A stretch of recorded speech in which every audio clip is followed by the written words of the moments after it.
Hey, what's up, guys? It's gonna be another video where I sort of just talk and practice, and you guys can sort of be along for the ride. Maybe we end up learning something together. Maybe I can teach you something. Not entirely certain. We'll see kind of where it goes. The last one was fun for me to record. As of the filming of this one, I have not actually posted the last one, so I haven't been able to read if anybody wants me to talk about certain topics or whatever. But yeah, this is the first time I'm picking up a controller for the day, just sort of warming up a little bit. Since we last talked, for anybody that watched the last video, it is like Yoshi week or whatever, where I'm going to be focusing on the Yoshi matchup quite a bit. And I played a pretty long session with Mono. It was really interesting because it was difficult. I don't know, I feel like Mono's pretty good. I think that I guess I could just say whatever I want. There's nobody here, you know, controlling what I can say or whatever, and it's just a little YouTube video. I feel like Mono's good. Surprised me in a lot of ways and is certainly better at things than I expected. But definitely still lacking somewhat in terms of a few different things maybe, but I feel like the idea of risk-reward and the options that he chooses don't have like great expected value all the time. I think that it's a little bit of hopeful melee. I feel like a lot of people play based on hope, where you do an option not because you think it'll work, but because you hope it'll work. And there's certainly a difference. And so I feel like, because I'm sort of practicing specifically for AMSA, that I feel like AMSA is going to be a little bit more thoughtful. And no flame at Mono. I actually really appreciate the time that Mono spent playing against me yesterday. A ton, because playing against Yoshi is really important. Also, Mono's just a good guy. But I feel like if Mono could dial it in a bit more, or pay attention to my habits a little bit better, or maybe make good decisions without risking so much, maybe not being so keen on just trying to find the kill right away, and instead being willing to just take an opening. I think that could be helpful, but at the same time, I think that I don't play like every other Falco in the universe, and that can be difficult for people to tackle. Like, I was probably doing options legitimately that he's never had to deal with. So I say like, oh, just be more thoughtful, but I think the game is a lot more complicated than that. Something I know that I want to talk about is the way that I felt like I was mentally slipping during those games. There were like a few tilting moments, which, like, in Falco versus Yoshi, there are going to be tilting moments. It's like impossible to avoid. Literally just impossible. It's like a part of the matchup that, like, you're gonna get parried when you don't think that you should have. There's gonna be some double jump armor that works a way that you didn't think it was going to. You're barely late to a platform punish, they get their shield up and they full combo you. Maybe your shine whiffs even though it looks like Yoshi's gigantic. But I was streaming these games, and even though I put like focus mode and not positivity mode into my title, I felt myself, because I had this microphone in front of me, I just wanted to talk about it. Like, oh, that was so bullshit. Or like, oh man, he didn't earn that. Like, oh fuck, if I was just a little cleaner on whatever it was. Or like, oh, that was such a big gamble. Like, what a stupid thing that he did. I don't think I ever said anything that he did was stupid. But like, definitely those are thoughts that I'm having, and I was voicing a lot of them. And I was talking about it after the session, and like, as soon as I turn off my chat and move the microphone away from my face, I'm so much more level-headed just immediately. And it truly feels like if I have the camera on, like I have it on right now, and I have this microphone on, it feels impossible to be like 100% dialed into the Melee. Like if you were just sitting there alone in your room.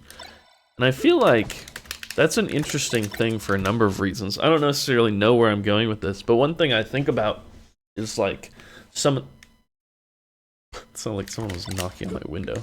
I doubt that's the case though. I heard it again. But something I think about is like the judgment that I get online, and I sort of have a reputation among certain people that I'm like really salty or mean, and for sure there's some amount of truth to that, but I also think that a lot of people are very quick to judge, and maybe I'm quick to judge these people. I don't know, the world's a weird place, but I feel like not a lot of people have had a microphone in their face when they're losing to a Yoshi, you know, and they have a stream of 55 people, and the stream is talking about how sick your opponent is. It's a real test of your ego and, you know, just how you're going to be able to treat other people in a stressful situation. It's very, very weird.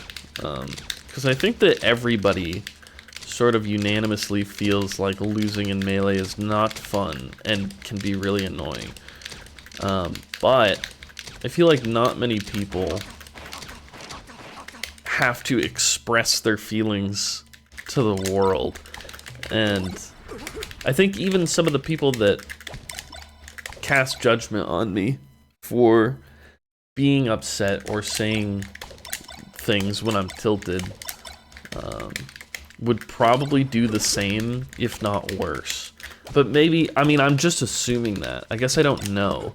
But what I can say is that no matter who I watch, I feel like if they're losing at all, I feel like I see tilt and rage and salt to degrees that are at the very least the same amount that I give out. That doesn't mean that I shouldn't be a better person or that I shouldn't try to improve, but just makes me feel that it's like it's a very human behavior that I'm having, which can be helpful because sometimes I'll get in my head and think that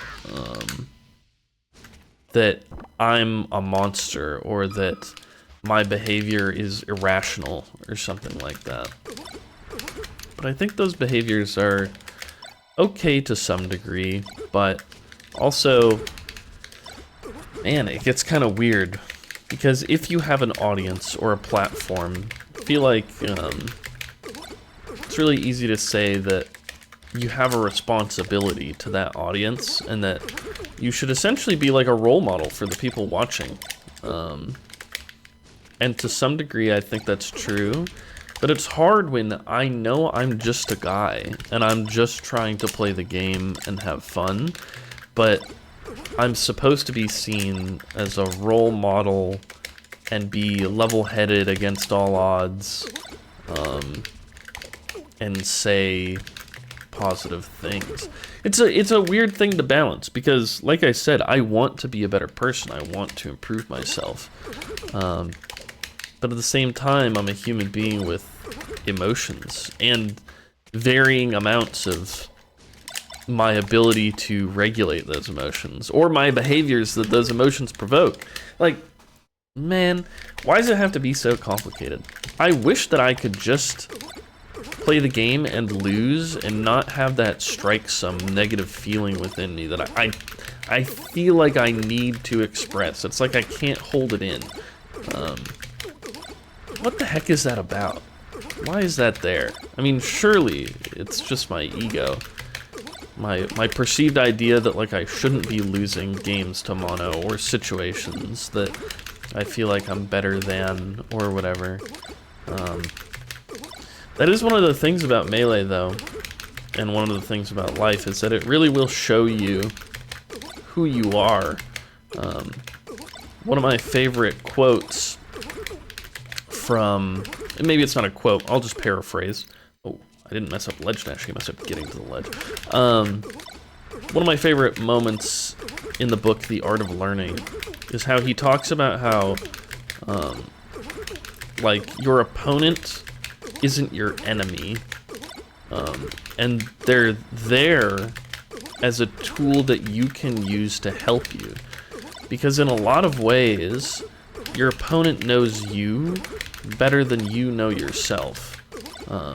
And this is repeatedly found to be true, because, like, the amount of times that you think you shouldn't lose... Wow, I don't know how many ledge dashes I got in a row. That was quite a few, though. The amount of times you feel like you shouldn't lose, or like you feel better than somebody, and then you get humbled. And I don't know if everybody gets humbled, but they lose. That is so absurdly common. And I think that not enough people take that as an opportunity to be like, well, there must be something I'm missing. There must be something about my opponent's gameplay that I wasn't expecting, or there's something about my gameplay that's more exploitable than I thought it was. And if I truly, truly, truly was playing the game to try and win, then I need to reevaluate. So many people don't want to reevaluate. I've talked about this with a couple of students, and also just something I've thought about for a long time, but it's the idea that so many people are willing to, instead of change their ideas in Melee, they are trying to squeeze every last drop from the stone, you know? They are going to do the same type of mix-ups at the same types of timings, but maybe they do their aerial shine just like a little bit more framed perfectly than before, and maybe they think that doing a shine one frame better is going to change everything. But I think that the true growth happens when we recognize that there's some core issue with what we're doing and alter things, not necessarily entirely, but based around the information that we see. The information being your opponent whooping your ass. Like, there are things going on that you need to change. And I think, like, I'm not immune to this. I think I get stuck in that cycle of just being like, dude, if I was just a little bit better, or if my spacing was just like a little bit better, or if I shot that laser one frame earlier, like, things could have gone different. And to some degree, especially in specific interactions, or if you're just starting out, like, those things are really, really, really important to have down and improve on. Because, like, here I am shooting these lasers that, you know, I think that to the consistency that I have with these lasers, I think there's probably like 5 people in the world that can do this with as good of consistency as me or whatever. All this movement and whatnot. And it is helpful to be able to do those lasers. It's not like you can't have some sort of foundation, but once you have foundational tools, you need to use those tools in different ways. Difficult kind of striking that balance. But yeah, just trying to learn more from my opponents, man. Playing against Mono yesterday was this real challenge here. Let me even just show you guys this real quick. I was thinking about it. Might take a second to load. But yeah, I wanted to run down like my mental state during these games. It's crazy how much of it is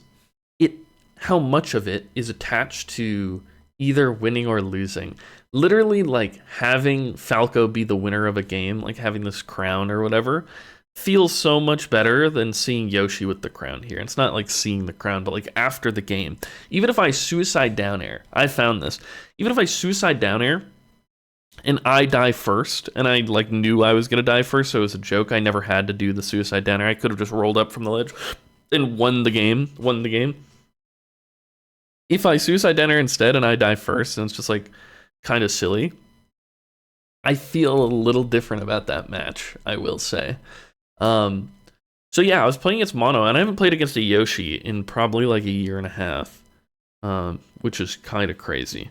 But first couple of games, I win, but I think, yeah, they were really close. Um, and then I lose the next two games.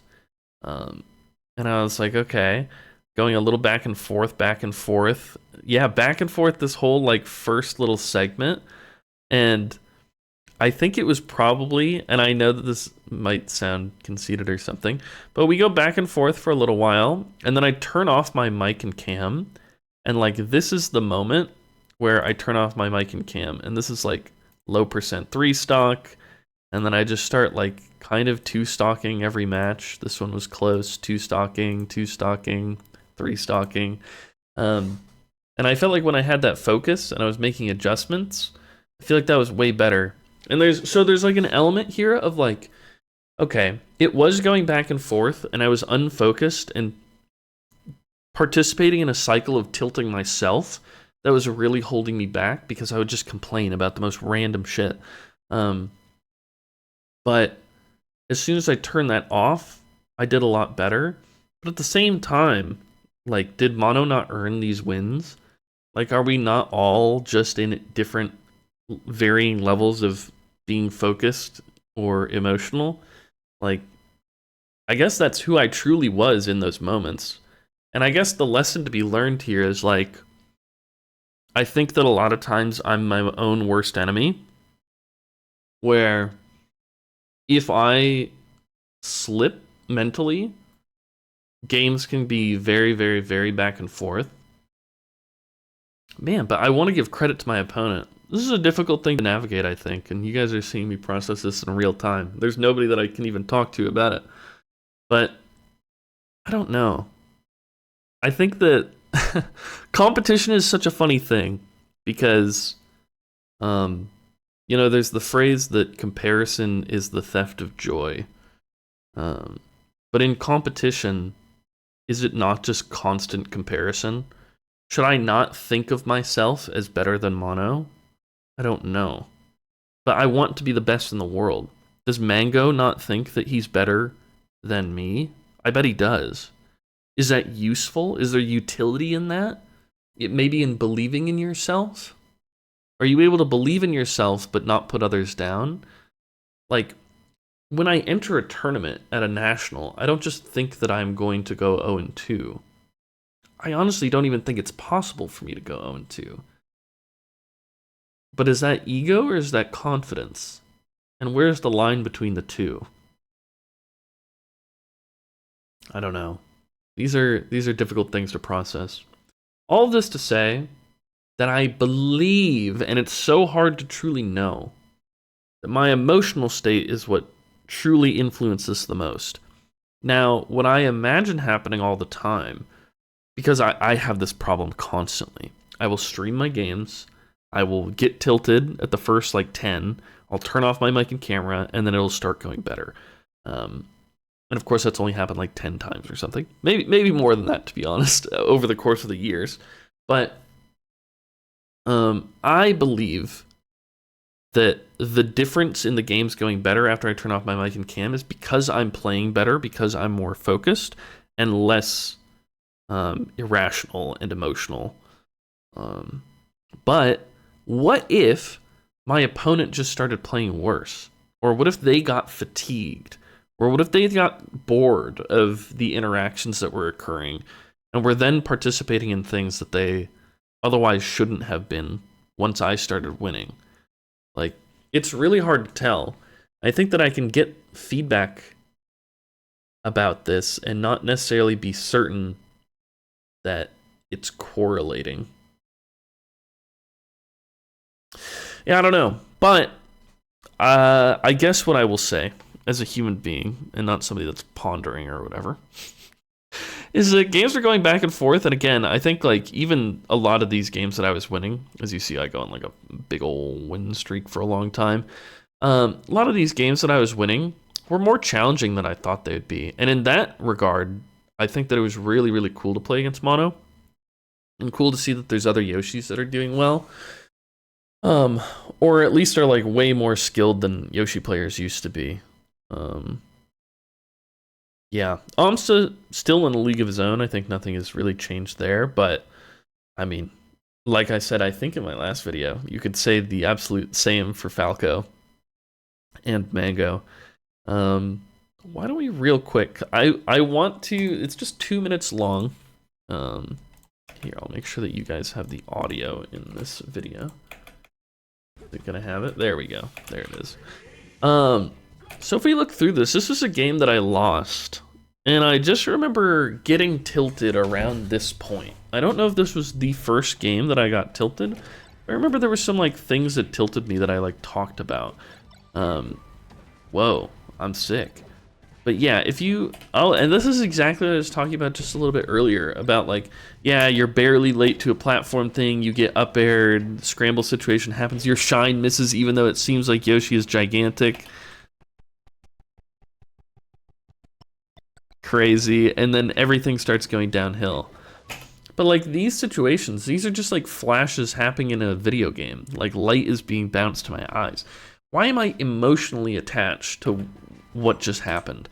Should I not have made a better, more consistent choice? Should I not have attempted a mix-up descending on Yoshi falling, like on Yoshi being on the platform here? Like, to me right now, it seems obvious that this was my fault and that this was actually really good from Mono. But in the moment, I remember feeling like that was kind of stupid. And like, how is this game even? Haven't I just been destroying him? Didn't I do that triple shine on the side plat and caught his double jump and did a big pillar combo? And all he did was put up his shield and shield drop up air? Like, these are legitimate thoughts that happen to me, and I'm sure happen to a lot of you guys. And it's just, I don't know. I don't know how to get out of my head in that way. I don't know how to get out of the way and truly focus on interaction by interaction and learn from that moment in the moment. Why do I have to go back the next day in some emotionally cleansed state and be like, oh, okay, that was my fault. I could have done this instead, blah, blah, blah, blah, blah. Why do I have to lose a game, get angry about it, have to calm myself down, drink some water, take a second, in order to not let this ruin an entire session? And I don't think this one moment was entirely it. I remember there's a couple other things. That's pretty nice for me. But, man, just so weird. I don't know what causes these things.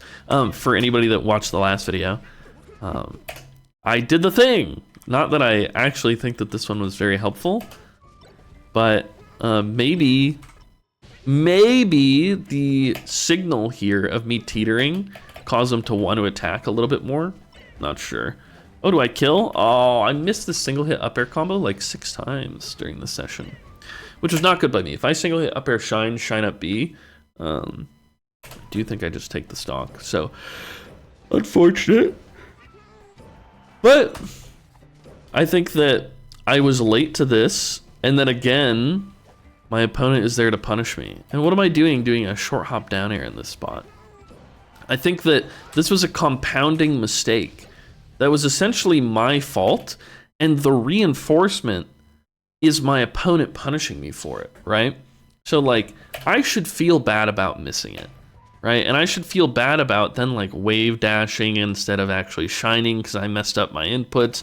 And I should feel bad about doing this terrible short hop down air trying to salvage the situation. If anything, I should just accept that I missed and move on and then like put myself into a good position. Because very luckily, even after messing up, I still have that benefit here because essentially that I took the double jump earlier. But the reinforcement is my opponent punishing me. Like, I think that a lot of times it's really easy to be like, oh, yep, I messed up, and then get rewarded anyway and feel like, oh, I mean, that was fine. I don't have anything to work on there. I just beat the Yoshis all the time. But it's like, man, it can be helpful in the right mind state to value your opponent punishing you as feedback on your ideas. Direct feedback to your brain. And in this moment, I can promise you, I did not utilize this feedback. I was just like, dude, I actually died for this. Isn't it crazy? I'm the same person that got so tilted during these games, but also the person that's trying to teach you guys. I'm not even necessarily trying to teach, but I'm just hoping that maybe my thoughts will influence some of you guys in a positive way if you see me processing this as a mature person that's emotionally distanced himself from the mental scramble that this was in the moment. But like, isn't it funny that I'm the same guy? I'm the Falco on the screen, and I'm the guy talking. And those two people seem entirely different to me. But I want to make those two people way more similar. Oh, this was something I was thinking about, by the way. So, talking about a little bit of an in-game thing.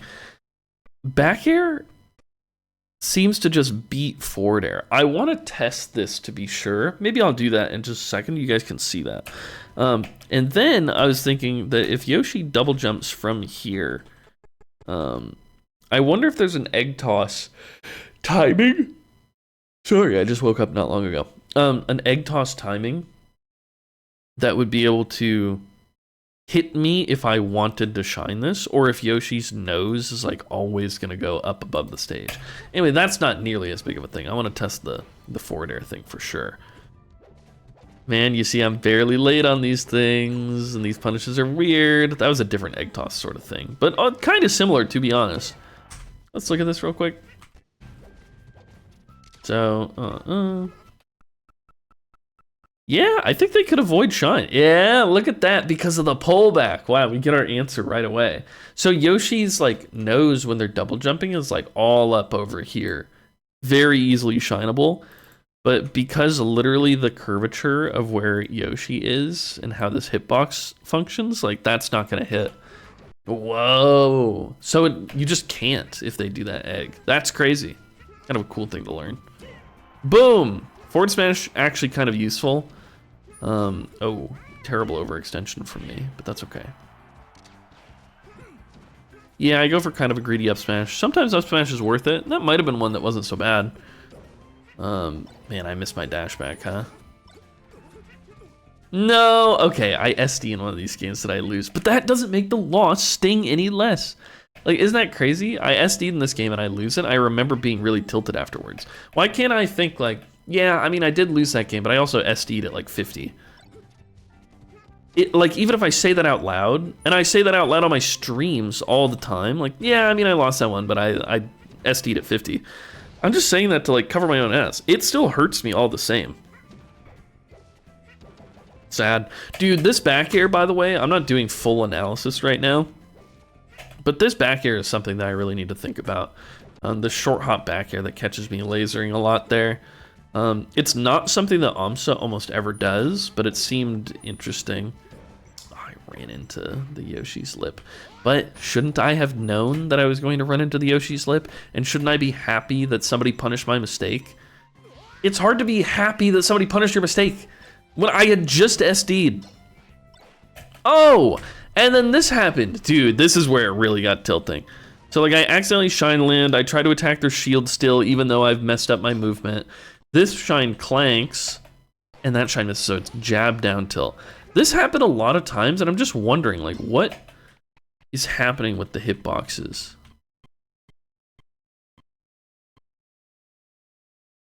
So, it's that Yoshi, like, morphs around it here.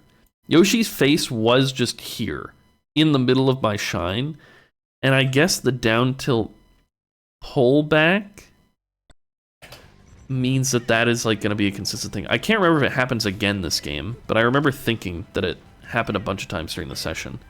Okay, honestly a really nice pickup for me. Ah, but they hit the fly guy. That makes it a little bit weird. And what did I do? I jumped up over here. Okay, yeah, I mean, that wasn't a great nair by them, but I am glad that I punished it pretty well. Okay, how do we lose? Ledge dash dashback gets caught by this giant up air. Wild. Yoshi's up air is such a huge hitbox. Ow. Oh, that was a good nair by them. I didn't think they'd expect a shine there. I was talking about this on my stream, about how I don't actually think this jump shine in like kind of neutral situations is very good against Yoshi. Could also be a percent thing though. Wow, and I'm just dead, huh? So I double jumped out of that. Oh, and I was just barely late to a platform punish, right? Yeah. Oh, man, this game, I understand why it tilted me and why I think it would be tilting to a lot of other people. I bet people can relate to why this was a tilting game. My shine missed on the down tilt, I SD to 50, I barely missed platform punishes by like a frame and got fully killed for it. But these are just like things happening in a video game. I don't have to be so emotionally charged about it. And there's things to learn even from this game. And right now, I only see the learning moments. It doesn't emotionally charge me at all to see any of these things happen. Need to be better about recognizing that in the moment. Okay, so now that we've taken a look at that, maybe let's let us test, because I'm curious, this forward air thing. So I feel like Yoshi's forward air, this is a thing that I've mentioned to a lot of students because I do think that it's good. I just don't know how good. I mentioned to people that like, if Yoshi does a double jump forward air, auto cancel back here is a nice option to beat it. But I want to see like, does forward air at any spacing like beat it out? I was really late with my back here there. So maybe this isn't a good forward air. Maybe I should go from higher. I'll go from higher real quick. So forward. Wait, how do I? Maybe I'll just full hop it. We'll just do that. Maybe that'll be better. Oh. I did time it really late. But like, so what I'm thinking is that this auto cancel back here, like, just hits Yoshi, unless I don't have the hitbox out, which like wouldn't be the point. Yeah, like if I literally time it so late, but I think other than that, like if it's the tip of my foot versus the tip of their head, there was actually that one. Okay, yeah, let's look at this. So what's happening here? Oh, okay, let's turn on. It's so funny because of the way that hitboxes work in this game. It's like, oh, okay, so it's weak AC bair. We both hit each other. So we can't actually see the frame where things change. Interesting. So there is a spacing where this goes poorly. So maybe, let me think real quick. So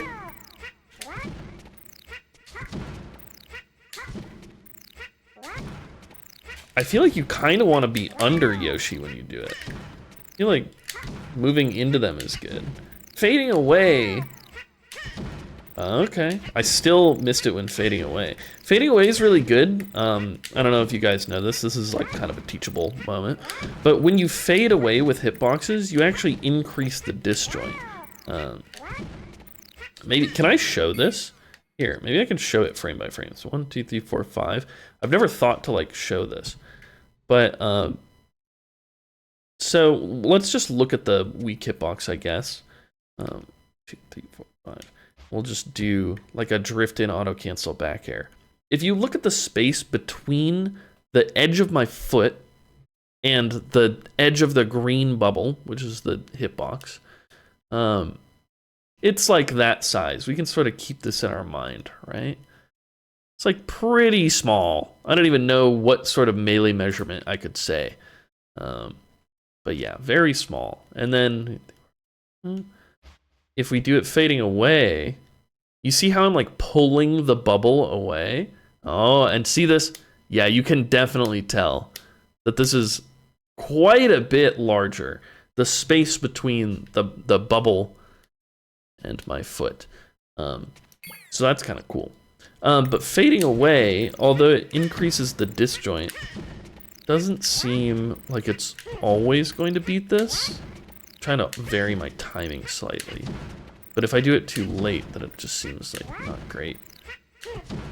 But if I fade in, like I don't even know if I could ever I might just beat the Yoshi on startup. That one was funny because I just whiffed. Like, that isn't anything. But, like, okay. In place seems good here. I guess the scary thing is that they could full hop up here. Then if I set, like, here. So that'll be my recording. Yeah, so this could happen. Where they vary the forward air timing with the double jump. Now, was Falco actionable here is a question. No. But I did get hit out of the air, so as long as I'm at a percent where this doesn't knock me down from the air, then that could still be good because I could get a reversal. But I feel like this probably knocks down really early. Let's just do player percent. Will get me to 10. That knocked me down. Okay, let's do 5. 5 also knocked me down. Okay, so it's like literal 0. That's crazy. Let's see, 3.